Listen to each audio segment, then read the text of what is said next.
Thoughts from the Mount of Blessing. The spirituality of the law. If thy right hand causeth thee to stumble, cut it off and cast it from thee. Matthew 5 verse 30. To prevent disease from spreading to the body and destroying life, a man will submit to part even with his right hand. Much more should he be willing to surrender that which imperils the life of the soul. Through the gospel, souls that are degraded and enslaved by Satan are to be redeemed to share the glorious liberty of the sons of God. God's purpose is not merely to deliver from the suffering that is the inevitable result of sin, but to save from sin itself. The soul corrupted and deformed is to be purified, transformed, that it may be clothed in the beauty of the Lord our God, conformed to the image of his Son. Eye hath not seen, nor ear heard, neither hath entered into the heart of man the things which God hath prepared for them that love him. Psalms 90 verse 17, Romans 8:29, and 1 Corinthians 2 verse 9. Eternity alone can reveal the glorious destiny to which man restored to God's image may attain. In order for us to reach this high ideal, that which causeth the soul to stumble must be sacrificed. It is through the will that sin retains its hold upon us. The surrender of the will is presented as plucking out the eye or cutting off the hand. Often it seems to us that to surrender the will to God is to consent to go through life maimed or crippled. But it is better, says Christ, for self to be maimed, wounded, crippled, if thus you may enter into life. That which you look upon as disaster is the door to highest benefit. God is the fountain of life, and we have life only as we are in communion with him.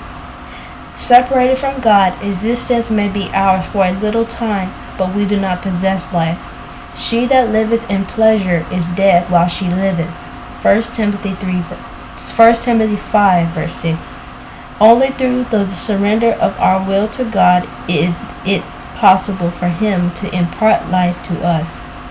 Only by receiving his life through self-surrender is it possible, said Jesus, for these hidden sins which I have pointed out to be overcome.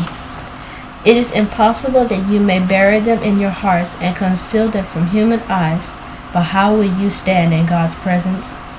If you cling to self, refusing to yield your will to God, you are choosing death. To sin wherever found, God is a consuming fire. If you choose sin and refuse to separate from it, the presence of God, which consumes sin, must consume you. It will require a sacrifice to give yourself to God, but it is a sacrifice of the lower for the higher, the earthly for the spiritual, the perishable for the eternal. God does not design that our will should be destroyed, for it is only through its exercise that we can accomplish what he would have us do. Our will is to be yielded to him, that we may receive it again, purified and refined, and so linked in sympathy with the divine, that he may pour through us the tides of his love and power. However bitter and painful this surrender may appear to the willful, wayward heart, yet it is profitable for thee. Not until he fell crippled and helpless upon the breast of the covenant angel did Jacob know the victory of conquering faith and receive the title of the Prince with God.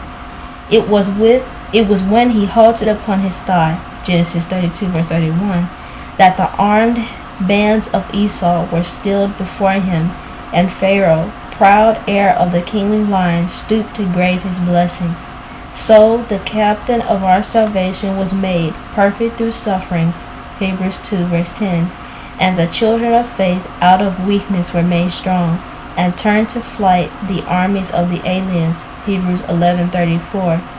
So do the lame take the prey, Isaiah 33 verse 23, and the weak become as David, and the house of David as the angel of the Lord, Zechariah 12 verse 8.